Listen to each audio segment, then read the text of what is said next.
Hey, okay. Hey, folks, we're live here on Facebook. I did a mic check earlier, and then when we went live, it stopped. So there was that couple extra seconds of silence. But we're here.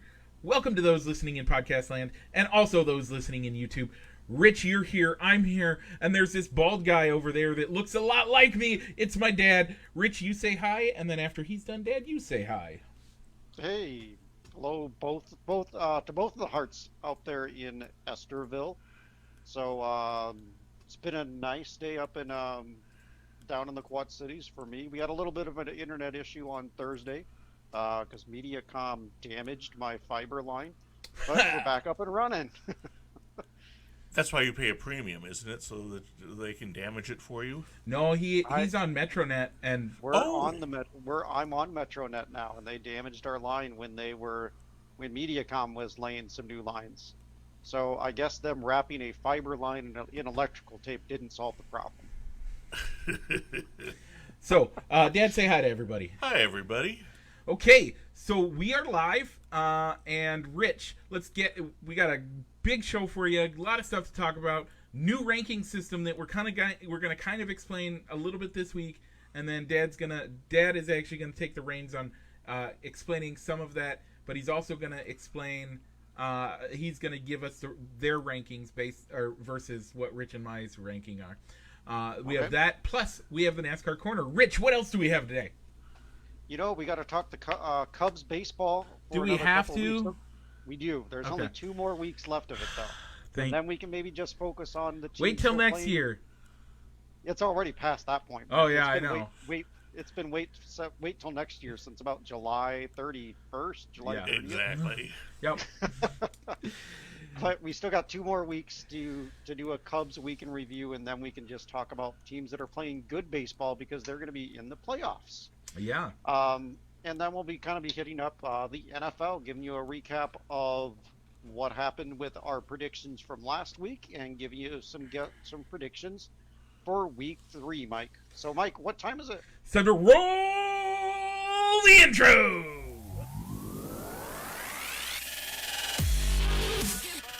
Broadcasting live from somewhere in Iowa. This is Balls and Sticks, the podcast, with your hosts, Mike and Rich.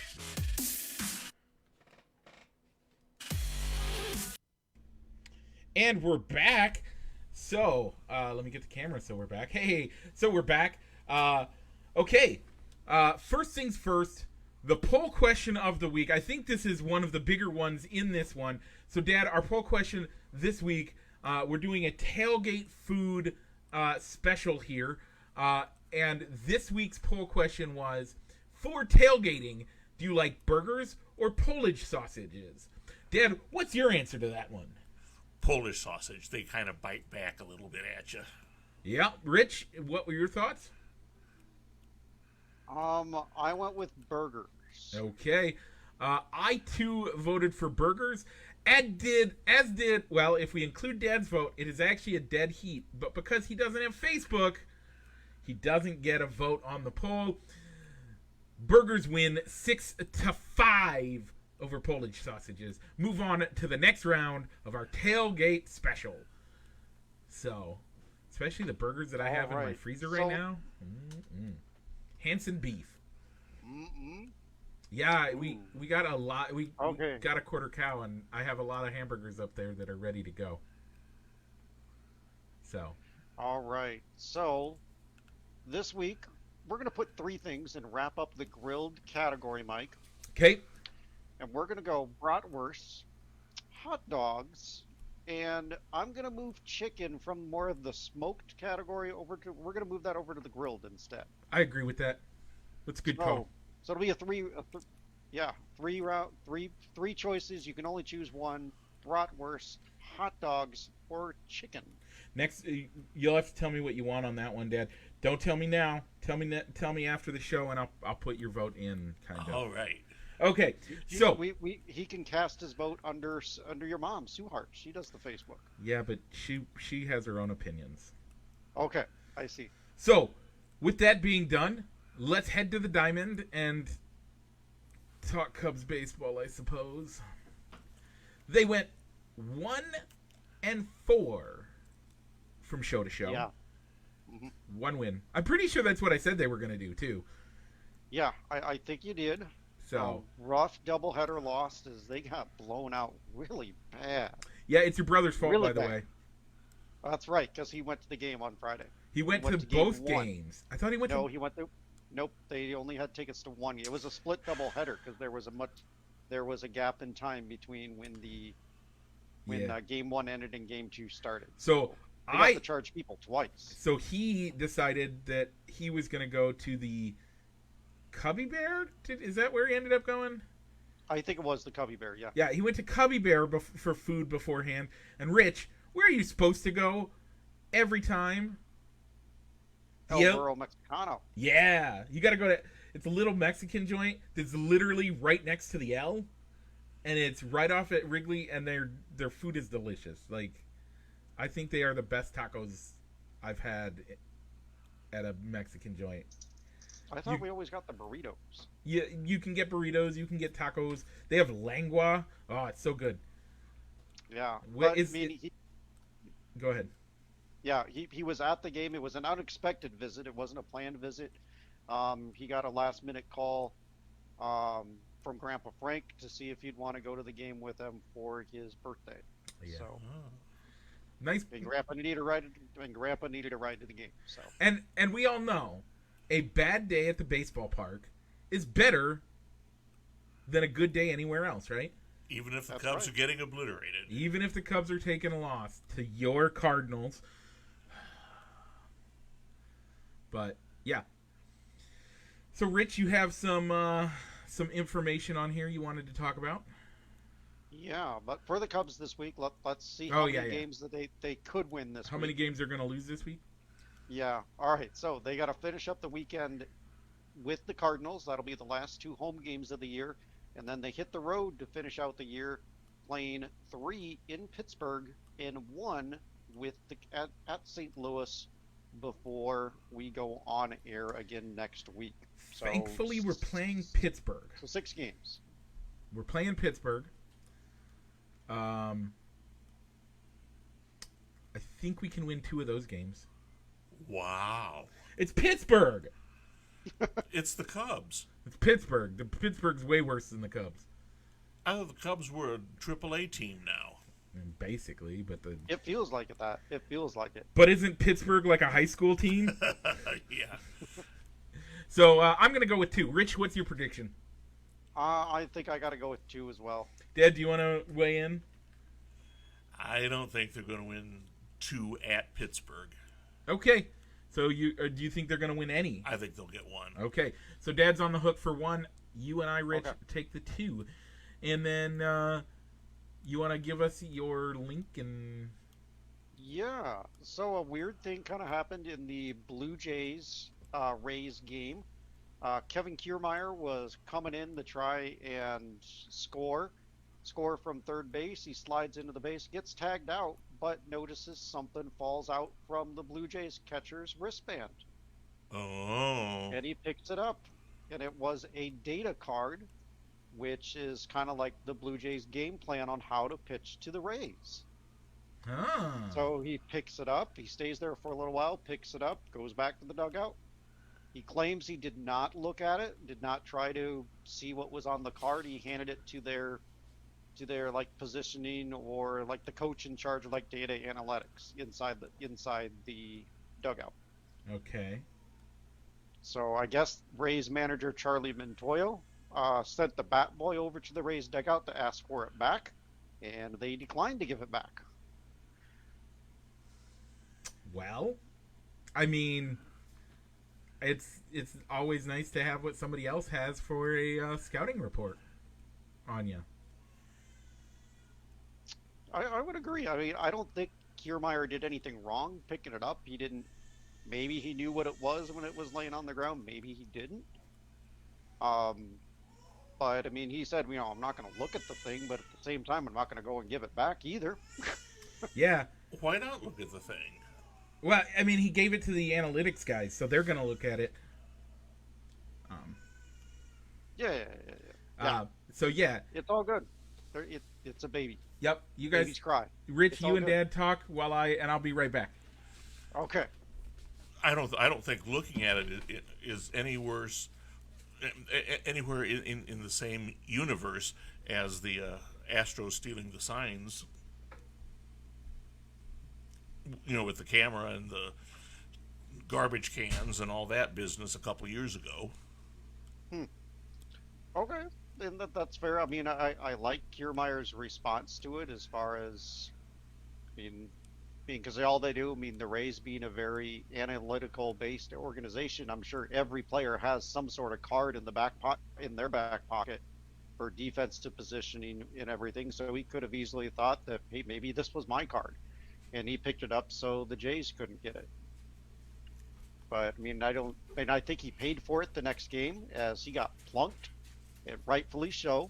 Yeah. And you got to pay for that if you're going to take some sort of action to that. It's good to hear they're still playing baseball, huh? Yeah. Yeah. So, did you guys finish up that segment? Yeah. Okay. Oops, I accidentally closed the wrong thing. So, All right, Mike. So that means we got some things coming up ahead. What's that? What's coming up ahead? is it a left turn, Rich? It probably is. Joe, what's coming up after that? Another left turn. Another left turn. Because we're heading into the NASCAR Corner, presented by Triple I Sports Cards Incorporated, Moline, Illinois. Check them out for all your sports memorabilia needs in person or online at their eBay store. Once again, that's Triple I Sports Cards Incorporated. Okay, Fantasy NASCAR shout out. This week's shout out doesn't go to me because I forgot to get my stuff in before the race, so. But I still beat you, Rich. You did. I had a bad Bristol. Tony took first place for the first time, I think, in the year. Or at least in the playoffs. Solomon took second. I took third. And Rich, you had a bad night last week. Yeah, some of my guys that were in the lineup had some cut tires. I had Kyle Busch in my starting lineup, and he got a cut tire on one of the last couple of laps, and I think Chase Elliott had a rough last couple of laps too. He fell down in the standings. The tough thing about predicting anything about Bristol is it's just bumper cars, and just randomly people can get knocked out. Yep. Speaking of knocked out, it was a playoff elimination week.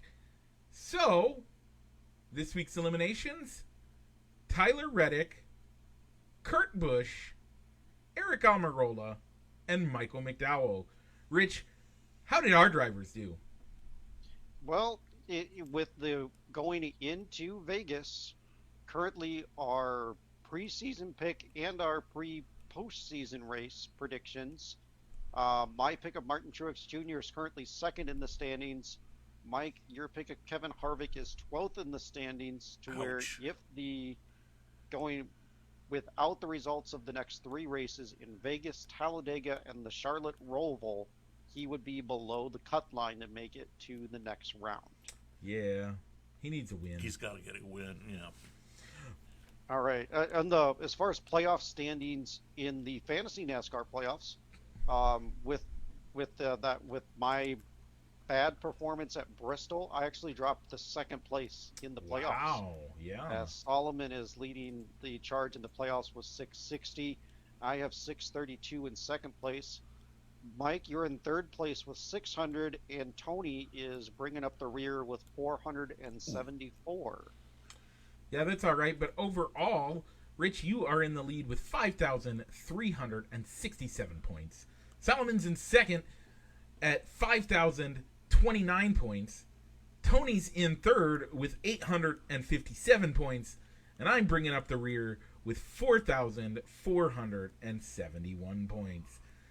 Kind of doing terribly overall, but my playoffs don't look terrible. So, we got that going for me.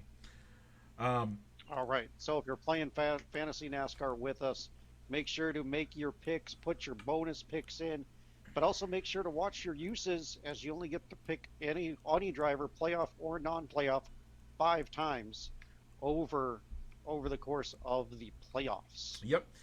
So, for a recap last week, your winner was Kyle Larson. Rich's pick of Joey Logano came in 11th. My pick of Kevin Harvick came in 2nd. Bubba Wallace came in 16th. And Daniel Suarez came in 22nd. That gives me 2 points for the playoffs. Rich, you still lead 5-2 in the playoffs and 20-15 overall. This week's race, we are at Las Vegas Motor Speedway for the South Point Casino 400. Rich, I picked first because I picked first because I got both the wins. Both my guys got won. More points last week at Bristol. So I am going to take Mike. Martin Truex Jr. as my playoff driver. Rich, who you got?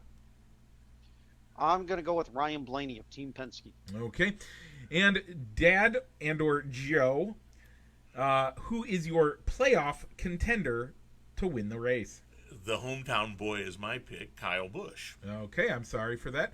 But the good news is, for those fans that don't like Kyle Busch, anytime people pick Kyle Busch on this show, he tends to have a bad day. So hopefully that streak continues. As a non-playoff driver, I picked Kurt Busch. Rich, who did you get? I'm going to go with Austin Dillon. And because my dad is not a regular on the show, he is not held to pick someone different than any of us. Who you picking for your non-playoff driver? I think Kurt's going to be torqued off enough about falling out of the playoffs that he's going to show everybody and he'll come back and win it. Okay. So again, for playoff drivers, Rich picked Ryan Blaney, I picked Martin Truex Jr., and Joe picked Kyle Busch. Non-playoff drivers, Austin Dillon, Kurt Busch, and Kurt Busch. Rich, you got anything else? I do. So I kind of want to talk about a little bit of the feud that happened. Yeah. On the words that were exchanged between old Kevin Harvick and Chase Elliott. Yeah. At the end of the Bristol race, they had a little bit of an argument. It seemed like Harvick was going for the win to pass Elliott's teammate of Kyle Larson for the win, battling for the win. And Chase Elliott, it appears, blocked him so that he wouldn't get past and go a lap down. Yep. And that ultimately ended up deciding the race, and that's how Harvick got second instead of maybe passing for the win. Is that good? Is that Elliott maybe being a good teammate, making sure that if he can't win the race, at least one of his teammates is going to win, or is it a combination of that? That's just good racing. You don't want to go down a lap, or something else. So it's hard because they don't lose points for going down a lap. You don't lose points anymore. It used to be back when Dad and I started watching NASCAR in the late 90s. I mean, I remember watching the 500 in the early 90s, but watching in the 90s, you would lose point. Your points would go down if you were a lap or more down. Now that's not the case, so it doesn't really matter. So what's the deal? I don't think it's. You don't want to go a lap down, and it's not unusual to race harder to stay on the lead lap. But to block in a way that keeps your roommate from being able to do it, yeah, I don't know.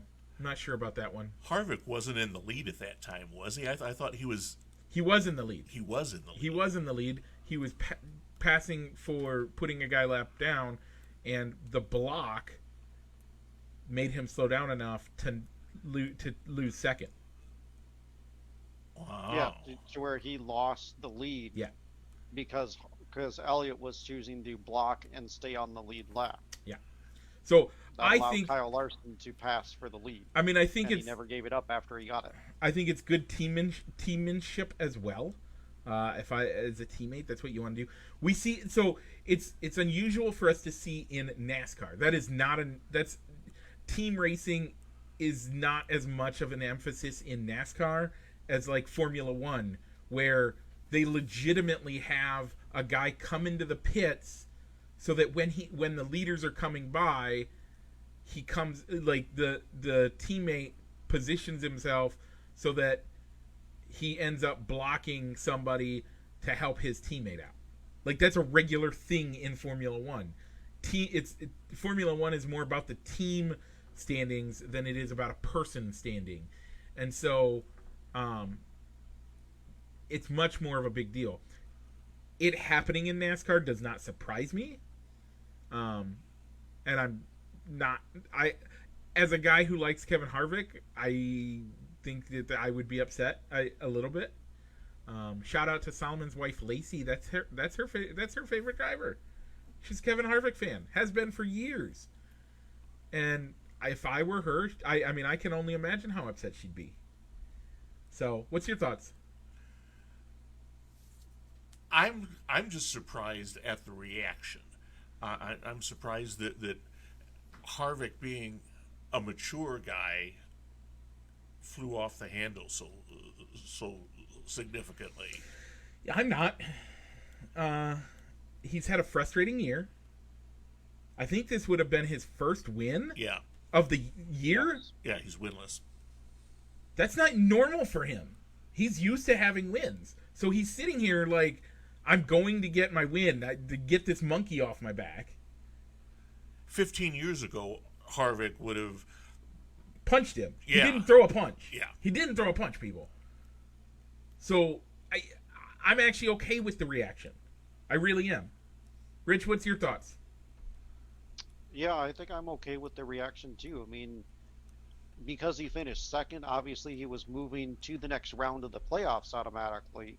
But a win could have gotten some extra points in the standings in the playoffs with, and maybe he's not in the 12th position. Maybe he's above the cut line to make it into the next round. Yeah. Just on points allowed before you have these next three races. Yeah.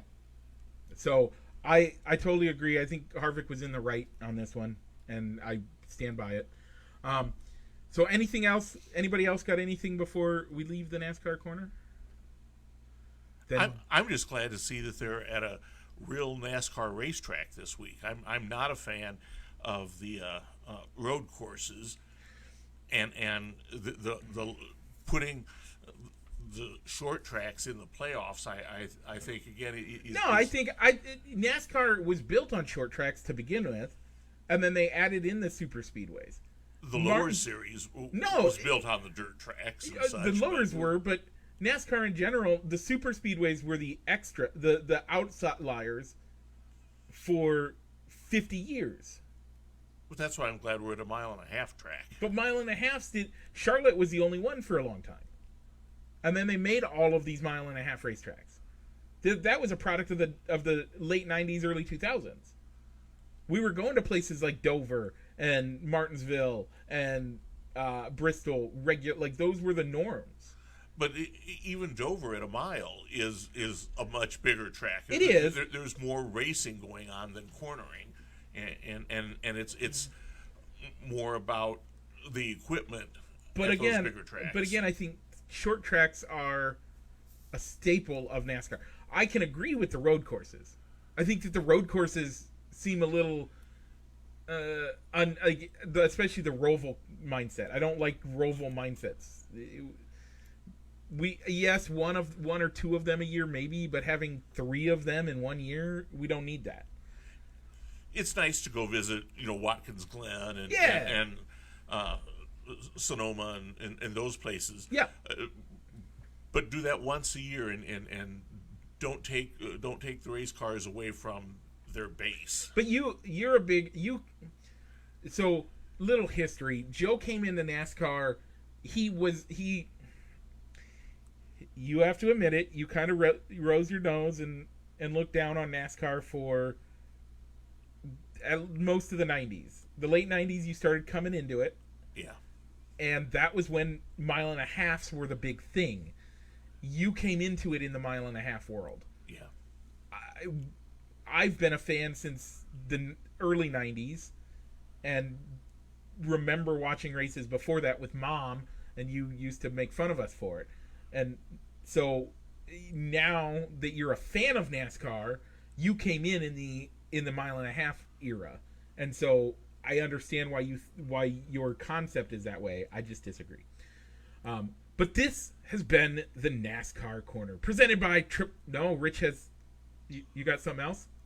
I do. I Okay. I gotta give a rebuttal to that. I mean, Okay. I think that. I mean, I kind of agree with you, Mike. I think if it's going to be a playoff driver, if you're going to have the playoffs, I think you need a mix of super speedways, 1.5 mile, intermediate tracks, short tracks on the circuit to kind of But give a variety to show who is the best driver in a playoff series. yeah, But I agree with you. I don't like the Charlotte Roval being on the playoffs because you're taking a track that's usually used in an oval layout and turning it into a road course. yep, Where if you're going to put a road course in the playoffs, I would go to a track that's specifically designed as a road course, yep. like a Watkins Glen or a Sonoma, or even going out and bringing in a Road America or Coda, not a track that's been turned into a road course. Great point. Great point. So, and with that, this has been the NASCAR Corner, presented by Triple I Sports Cards Incorporated. Check them out in Moline, Illinois for all your sports memorabilia needs, or online at their eBay store. This is not a paid sponsorship, so no eBay, you can't get mad at me. Or YouTube, you can't get mad at me. So, okay. This week, we're off of the NASCAR Corners and heading to the NFL. So, this week's pick'ems. Rich. All right, so week two, Mike. Midget Our mystery Nation. player, Midget Nation. That's got the most JR. picks right. That's probably JR, going to be JR. okay. Yeah. Okay. JR, for week 2, he was... Picked up 11 points. Yeah, that's a really good one. Yeah. Mike, I had 10 points, and you had 9 points this week. Yeah. D's picks and Dupo didn't make any picks this week, so they're at 0. Come on, guys. But it is not too late to continue to join, as we are only 2 weeks in. There are many more games to come. More games to come than have been played. So you could easily this week pass D's picks and Dupo if you pick a good solid week. You could easily pass those two up and be in contention for a top 3 even. So okay, and this week, Rich, the Bears are playing at home against the Bengals. I thought it was Or they a clean did play. win. I'm Mike, sorry. that is week 2. That's we week- got to recap week Yeah, 2. we got to recap So week 2, Mike, the Bears beat the Bengals 20-17, improving my mark with picking Bears games to 2-0. Mike, you're at 1-1, which is also the same record as the Chicago Bears. Okay, so let's be honest. The Bears, I mean, I will say they got lucky that Andy Dalton got knocked out. Really? Okay. Yeah. Justin Fields is a better quarterback. We knew that he was. But now they're being forced to play him. I actually think they should have brought in Nick Foles, and I think they should continue to play Nick Foles. Let Justin Fields truly sit down and learn the game, not be brought in for trick plays and or now that he's technically the backup starter, but playing this week.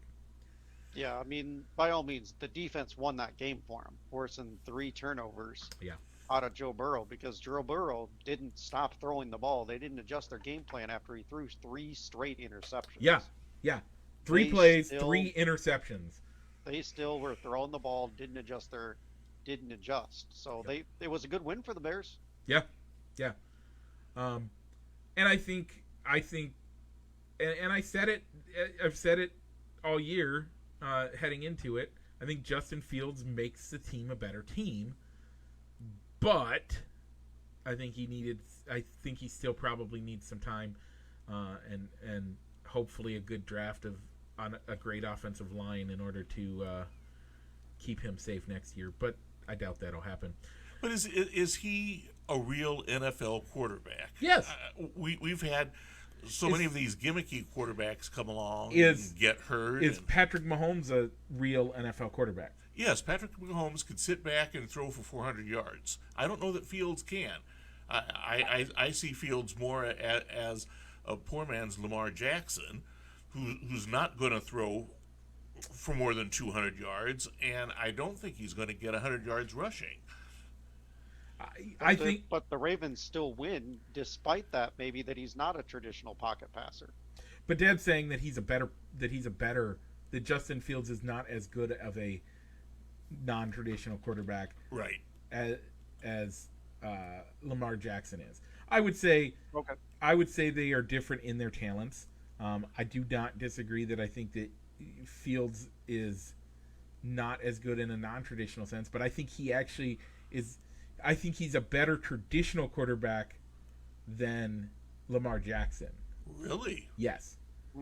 I don't know about that one. I think at least not yet. Yeah. I don't know if you can say he's a better traditional, more of a pocket passer than Lamar Jackson. And we'll get to find out what type of quarterback he is with having a full week to maybe game plan and put an offense in place for him and not an offensive game plan with Andy Dalton in mind. So but more on that next week. Locks of the week, Mike. How'd we do? So, Rich, you had the Cardinals locked over the Vikings. The luckiest of locks I've ever seen. Winning 34-33 over the Vikings. Last-minute kick that cost me an upset for the week. But it's still a win. A win's a win. You're right. A win is a win. My lock of the week, Tampa Bay over Atlanta, 48-25. That's what a lock should look like. It should. You are totally correct. But I picked the Cardinals as a lock because of how well they played against Tennessee. And they did not look good against the Vikings. But we are both sitting at 2-0 for our locks of the week. Upsets of the week. Rich, you picked the Eagles over the 49ers.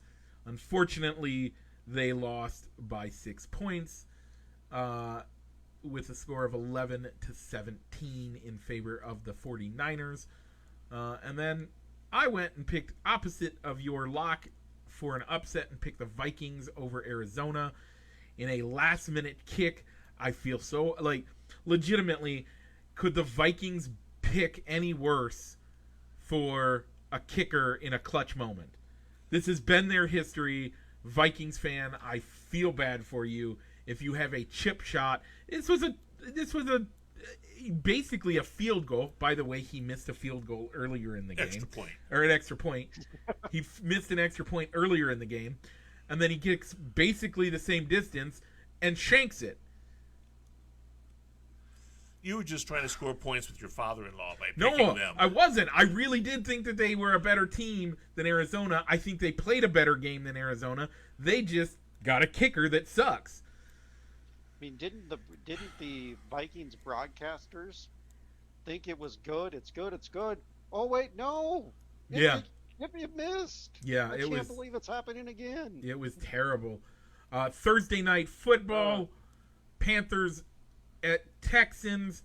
I picked the Texans because I thought they looked good the first couple weeks of the game of the season, and lo and behold, they showed up and showed everybody why they are the Texans, losing 24-9. Rich, your pick of the Panthers makes you 3-0 on Thursday night football. I'm sitting at 2-1. It was a tough pick picking the Texans with Tyrod Taylor being out. I thought they could still do it.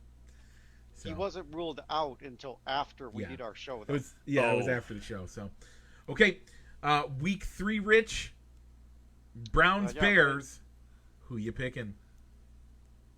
It's not a confident pick, but I said before the season started that I thought the Bears could make those 8 wins and beat the over of 7.5. So I'm going to give them a win this week. Wow. Rich, they are in Cleveland. Does that change your perspective at all? Nah, whatever. Yeah. History is going to be made as a Bears rookie quarterback has never won a road game as their first career start. Why not Justin Fields making a return to the great state of Ohio, getting the win? I think the Browns are gonna win this game. Dad, what do you think? I think it's going to be the Browns comfortably.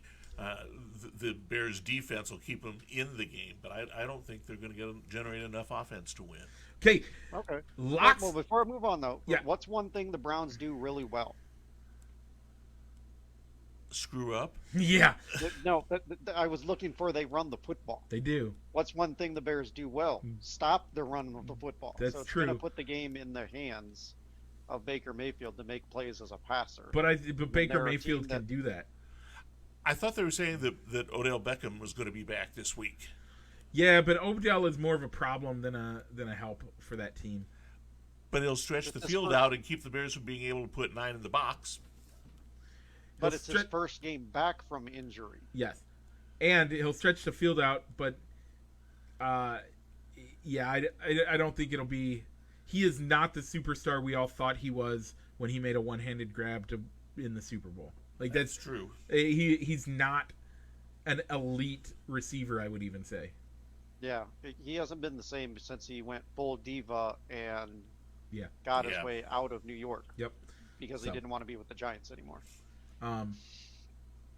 But Mike, you are counting on our secondary to be able to stop him. So that's... I know. Our secondary is very questionable.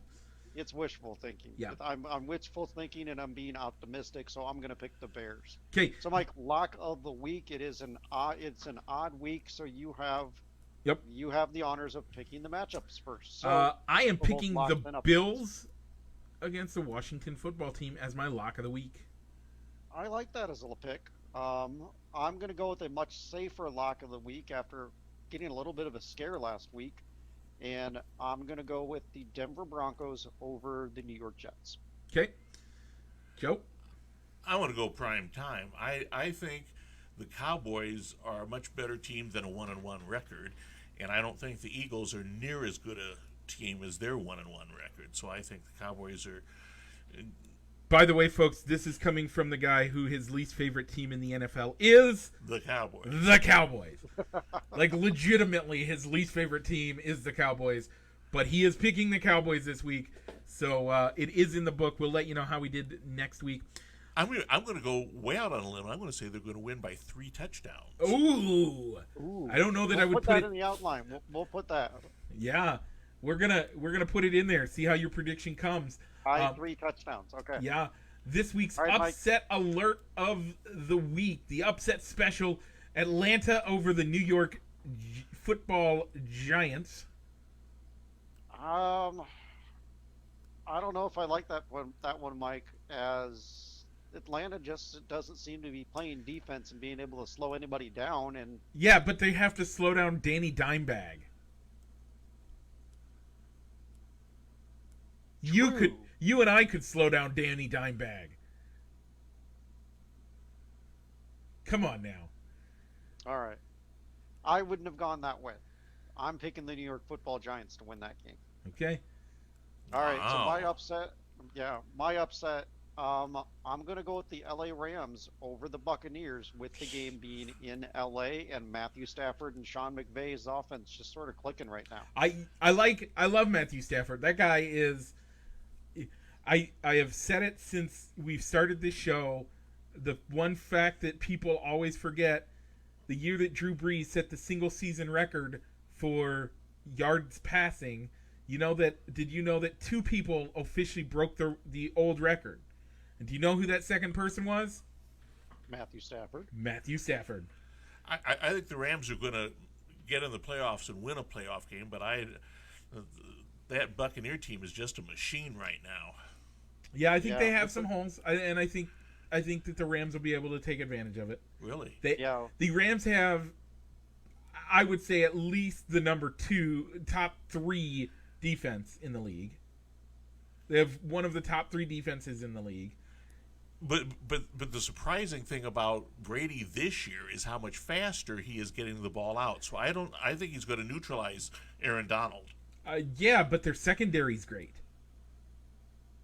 So the Rams are a much better team. I like to pick Rich.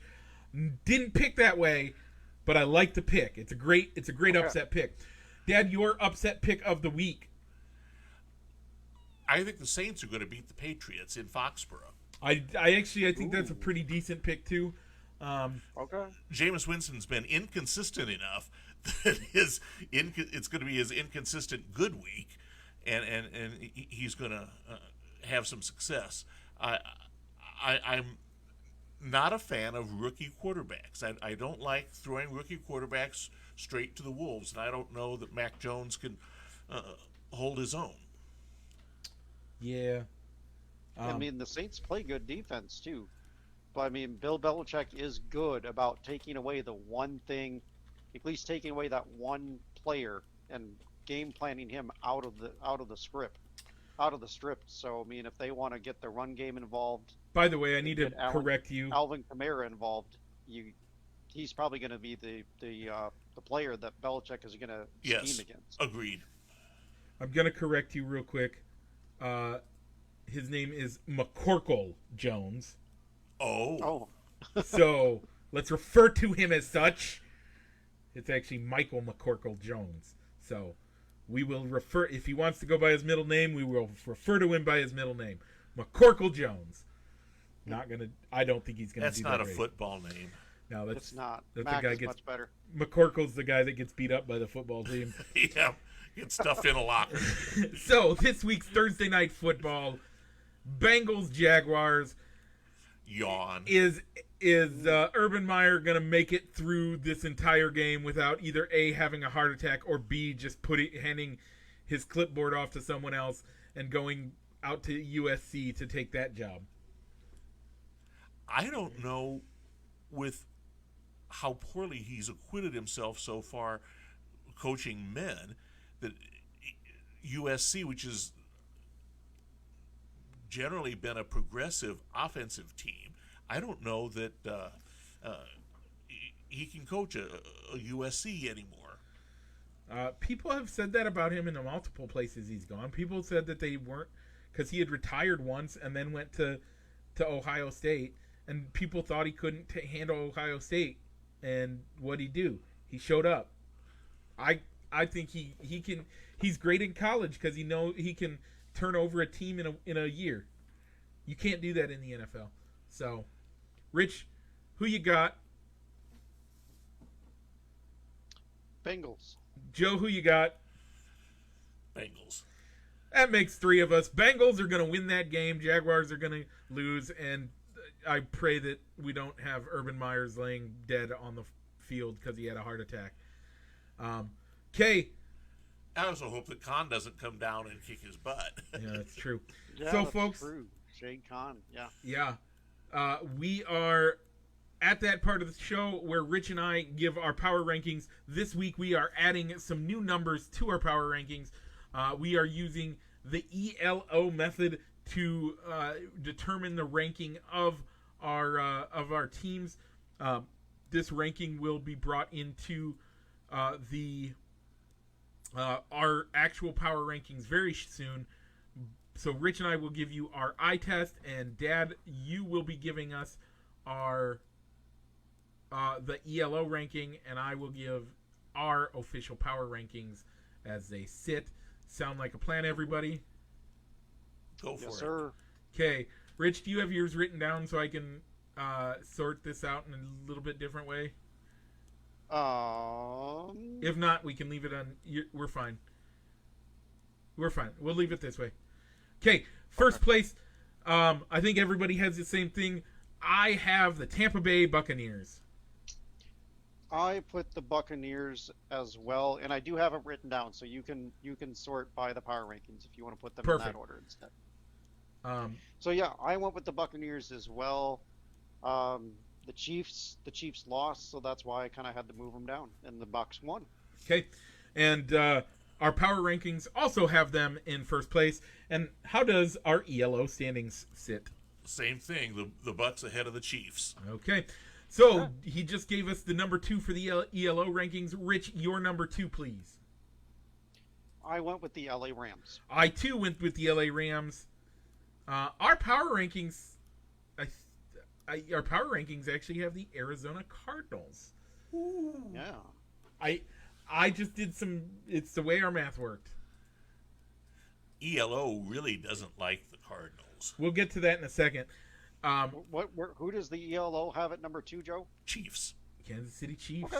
Chiefs. I'm- They're not far off. I put them in the number 3 hole in my power rankings. I too put them in the number 3 hole. Our power rankings have the San Francisco 49ers actually tied for second place. Okay. So, All right. The number 3 team in the ELO. Is the Bills. okay. Okay. Not a bad spot for the Bills. Number 4, I have the San Francisco 49ers. I went with the Arizona Cardinals. And ELO picks the Rams. Okay. That's, again, not a terrible spot. And our power rankings actually have number 4 as the Los Angeles Chargers. Wow. I don't know. I'm not about sure. that. Yeah. I'm not sure our power know. rankings math is doing well. I'm starting to question it. All right, Mike. Number 5 for you. Number 5, the Arizona Cardinals. I went with the 49ers. Okay. And so does ELO. 49ers. Okay. Okay. I'm not even going to give the power rankings anymore because I think the math got screwed up somewhere. So we'll just do this. And okay, number 6, I have the Green Bay Packers. Ooh. I'm a I Packer went with fan, the and I can't Seattle- put them that high. Yeah, I couldn't put the Packers that high either after that Week 1 performance. So I went with the Seattle Seahawks, who I was trying to almost, when I was rethinking how I ranked things, looking back on Tuesday versus today, I'm trying to kind of questioning why I put them that high. But I stuck with it and didn't make any changes before going on air today. So I stuck with the Seahawks at number 6. And number 6 for the ELO. A team we haven't talked about in the rankings yet, the Ravens. Okay, we'll get to them Okay. shortly, maybe. I don't know. I have. We're at number 6. 7. Or 7. 7. Number 7. That's where I put the Seattle Seahawks, by the way. So All right. I'm not upset with your pick there, Rich. I think that's a decent spot. Okay. Um, My number 7 team, I went with the Buffalo Bills. and ELO's got the Seahawks also at number 7. okay, number 8, the Los Angeles Chargers. I went with the Vegas Raiders here at number 8. Okay, That's not a bad pick. ELO likes the Browns at number 8, and I'm not sure about that. I actually like that as a good decent spot. Number 9, your Buffalo Bills. All right. I went with the Baltimore Ravens. They had to move up after getting that upset win over the Chiefs. So they were rewarded with the top getting into my top 10 after having a close loss against those Raiders. I have the Ravens way down. I actually have the Ravens at 18. I think I messed that up because I apparently have 2 teams at 18 as well. So That's a discussion for later, Mike, because Yeah. that's when maybe we talk about maybe biggest differences. Yep. Who did the ELO put at number 9, Joe? I'm not sure I buy this. The record is gaudy, but I don't think they're that strong a team.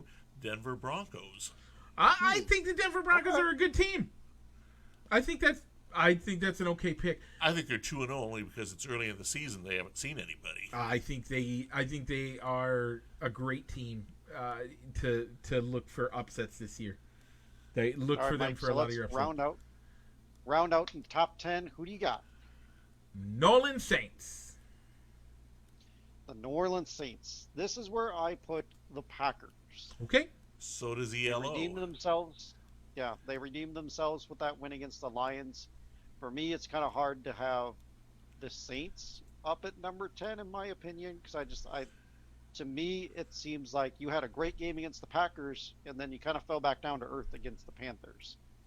So you got to see what they do in Week 3, I guess. Okay. I'm the same way with the Packers. They had a matador defense, and I don't know that they're worthy of a top 10 ranking. Now we move to 28th. We're doing our Okay. bottom 5. So at 28, Rich, who do you got? I put the Atlanta Falcons. Okay. I put the Jacksonville Jaguars. Oh, you were kind. Yeah. ELO likes or doesn't like the Falcons either at 28. Okay. At 29, Rich, who do you have? I put the New York Football Giants. I put the Houston Texans. And ELO has the Lions. Okay. Okay. At 30, I have the New York Jets. I went with the Detroit Lions. Okay. And ELO agrees that Jets are solid 30. At 31, I have the Detroit Lions. I went with the Jaguars down at number 31. I think that's kind. So did ELO. Well, who does ELO have at 31? Jags. Oh, okay. And at 32, I have the New York Football Giants. I went with the New York Jets at 32. And I don't see this, but ELO has the Texans at 32. Even though they won already. They're a garbage team. The Jets just look terrible against the Patriots, though. But again, I think that, if you look, there's only one team that I have in the bottom 5 that you don't, Rich, and there's only one team you have in the bottom 5 that I don't. And by the way, we both have those teams at 27. I have the Atlanta Falcons at 27. You have the Houston Texans at 27. Yeah. So they're both, all of the teams we have are the bottom 6 teams. Yeah. By the way, you all think that Rich and I are just two guys talking, which generally that's what we are. The ELO is a very scientific method of figuring these things out. If you look, they actually have game predictors that will tell you exactly like who they think is going to win. Rich and I's power rankings line up better with that than a lot of things out there. So great to see those ELO scores matching up as closely as they do at times with you and I, Rich. It just makes me feel better in life. So all right. So Mike, before we get into maybe looking at teams, kind of comparing our eye test to look at the teams that had the biggest gaps where we had them ranked, where do you have the Chicago Bears? I just moved him. Sorry. I went to a different thing real quick. The Chicago Bears. The Bears. I have them at 26. I have them at 25, so we're in the same neighborhood. And ELO says 25 also. Yeah, I think that's a very fair ranking. It's a garbage. By the way, again, look at us being right on the money about how terrible our favorite team is. Right on the money about how terrible they are, matching up with the science. That's why I can't see them holding their own against the Browns. I totally agree. Okay. All right, Mike. Biggest gaps. We kind of talked about our differences in how we rank the Cowboys last week, so we won't talk about the Cowboys. But I will say I thought I put the Cowboys up a lot higher than I did. They were like 25 for me last week, so this week being at the 20 gap's is closing. Yes. The gap's closing as now it's just a 12 to 20. Yes. Gap, and only an 8-team gap between now. So kind of the two teams that stick out to me is where there's a big difference. The Vegas Raiders, I put them at 8, you put them at 16. Yep. And the Baltimore Ravens, I put them at 9, you put them at 18. Yeah. On paper. On how you rank them on Monday or Tuesday when you put in your numbers. Yeah. So the Raiders, I just don't trust John Gruden still. Okay. I understand there are plenty of people out there that are going to say, trust the process. I get that. It's also hard to forget about 800 yards passing in 2 games. Yeah, I can't do it yet. That's the first thing. I think they're better than 16. Something about it just to me doesn't sit well. The Baltimore Ravens, again, the way they looked the first week, they lost a close game to the Raiders, who then in turn to the Raiders, And they yeah. went in, and the Raiders went cross country to Pittsburgh, Yep. and then got another win. Yeah, but I So think that's why I Pittsburgh's put a them little in my top. overrated as well. That's why I put the Raiders into the top into the top 10. I mean, a win over Miami, and depending on how the other teams do below them, could get them moved down. As I liked what the Ravens have done better, but it's hard for me to put the Ravens above the Raiders because, well, the Raiders beat the Ravens. Yeah. So Okay. so what's a big number gap that jumps out to you, Mike? Besides the Dallas, Baltimore, and then Vegas. I mean, I don't think we actually have that many that are that far off.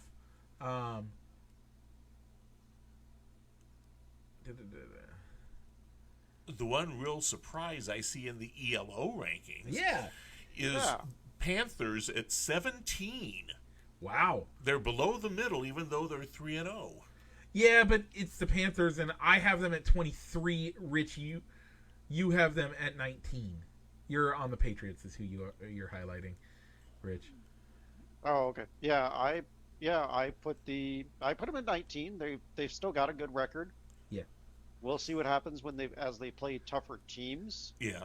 But That defense, though, is awful strong, and defense will win you games like the Bears can prove that that you really shouldn't be in. they're going to see. I mean, if anything, it's proven that maybe Adam Gase was the problem on why Sam Darnold was never successful in East Rutherford and in Jersey. I suppose, Rich, I'm going to question you on this one. Okay. The Saints. Or as you apparently like them, the Aints. Yeah, that was a tough loss for me, and that's what drove them down the rankings. I know I put the Saints. It was a tough loss. It was. They destroyed the Green Bay Packers. The Packers played like it was a fourth preseason game, though. They just weren't even there. Yeah, but it's still something to wonder about. Okay. So, Mike, you always tend to go with, all right, if the two teams played head-to-head, who would win? Okay. So, would the Steelers beat the Saints? Yes. Absolutely. Would the Chargers beat the Saints? Yes. Yeah. Would the Cowboys beat the Saints? Yes. Yeah, they would. Okay. I think that is a pick'em game. I think if we want to go on guess the line, that is a pick'em game. That is it at a neutral site. That is 100% a pick'em game. No. Okay. You can't count on Winston, though. Winston's just too darn inconsistent. He may pull it out for you, but to bet on him. To answer your question, Rich, yes, the Browns would win. Yes, Oh, you have all of those teams that you said, on a neutral site game and comparing who would win in a head-to-head matchup. You have all those teams ranked below the New Orleans Saints. I have those same teams moved above, and of course, I have the Packers in a rematch. Yeah, I think the Packers in a rematch. I have the Packers in a rematch, but I tried to use your logic of needing to kind of break a tie. Yep. Who would win head to head if those two teams maybe played on a neutral ground or they played? But again, that statement is on a tie. If my rankings, if I'm looking at two teams and I'm trying to decide who's going, like it's a coin flip for me, then I would go on a who wins head to head. That is not always the case because honestly, I think any of our bottom five could lose to any of the other bottom five. Yeah. Yeah. And I think that, those are such dumpster fires that there's no great way to do that one. But I will concede to your point that yes, they are, your statements are accurate and you're using my logic against me. And I will concede that according to my normal, if it's a tie, it goes to the team that would win in a head-to-head. But I think that the Saints are a better team, if nothing more, the man in charge. Yeah. Yeah. I just the man in charge is can, and he'll figure out a way to make it work. So, okay. Rich, anything else in the NFL rankings before we go into our shout-outs of the day? Not really. I mean, I thought that there weren't too many big gaps besides the teams that we kind of touched on. Yep.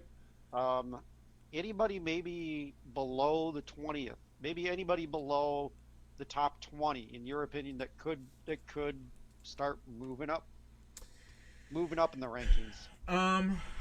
Depending on maybe how they play in week 3. I mean, I will say the Cowboys. The Cowboys genuinely deserve to be in the top 15.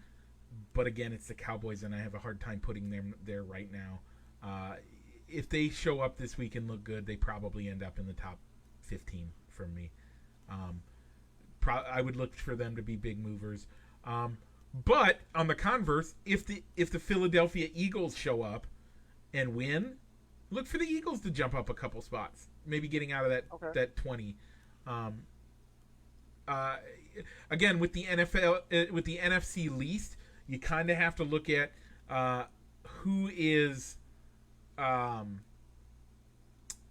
to win that division.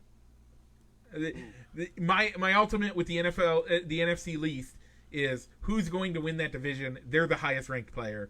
I still think that the Cowboys have that division handled, but overall, I think they're all garbage. ELO has the Cowboys at least 10 above any other NFL East team. Yeah. Okay. Yeah, and I don't blame them for that. And then I would. So in my personal rankings, I think if the Cowboys show up or if the Bears show up this week and have a really good game tomorrow, very well they could. I mean, if they show up and they are a team that looks to be formidable, yes, they could move up and get out of the above the 20 mark. Yeah, I could see the Bears for me as well. The other team, the Bengals. There's a pretty big gap between where you have the Bengals and where I have the Bengals. Yeah. You have them at 13. I got them at 22. Yeah. So ELO has them tied at 26. The Bears and the... No, the Bengals are alone at 26, just ahead of the Bears. The Bears are 25. Okay. Yeah. So I mean, if the Bengals can go into Pittsburgh and pull off an upset based on our Yahoo rankings, Yahoo Pick'em spread, they could see themselves move up maybe a little bit closer to where you have them ranked up in the high teens. Okay.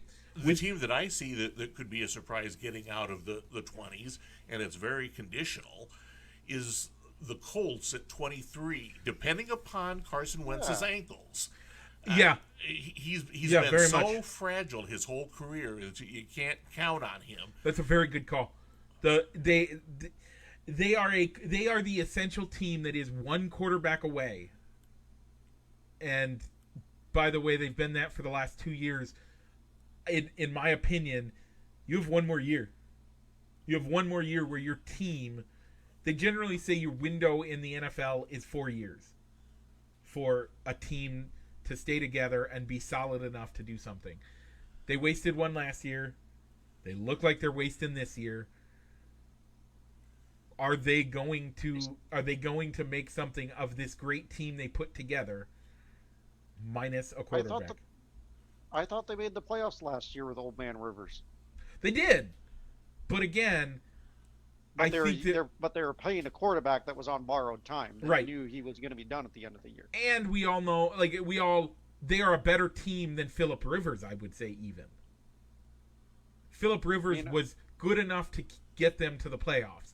But I think if they had Andrew Luck as Andrew Luck at his prime, they would be in conversations for the championship game.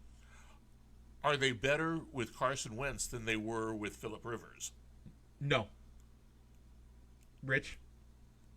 Yeah, I like Old Man Rivers too. I agree. So, again, they are the essential team that they need something next year.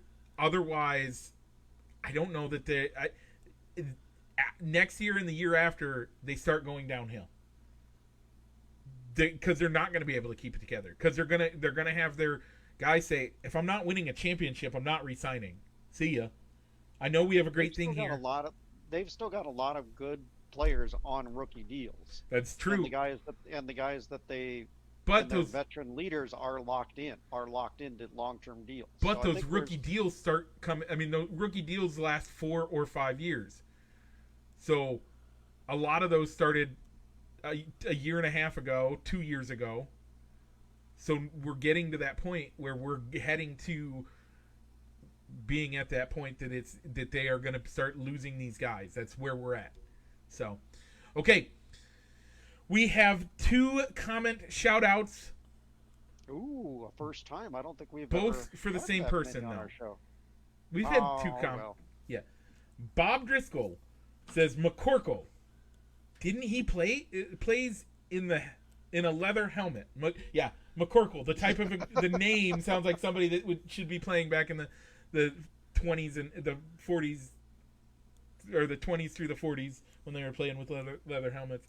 And then he agreed with your joke, Dad, as we talk about the ELO rankings, the Electric Light Orchestra rankings. I understand. I didn't name it. It's the name of the ranking system created years ago.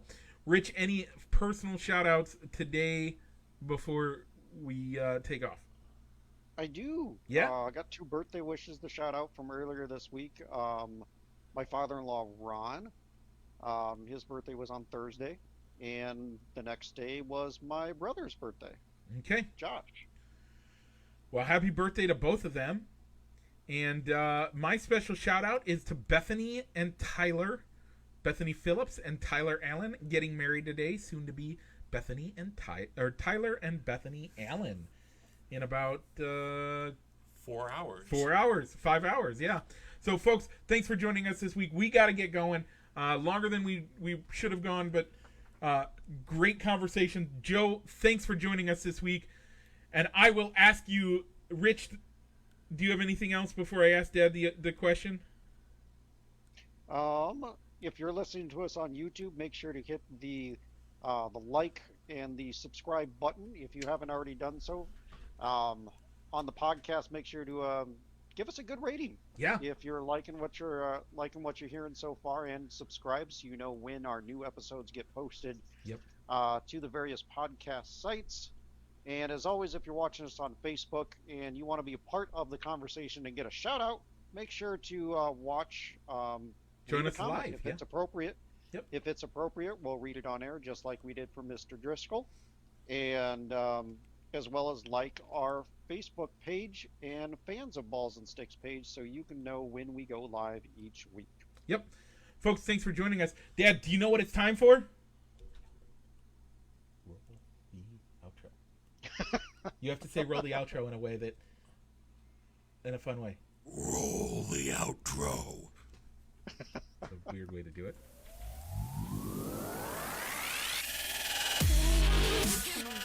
Broadcasting live from somewhere in Iowa. This is Balls and Sticks, the podcast, with your hosts, Mike and Rich.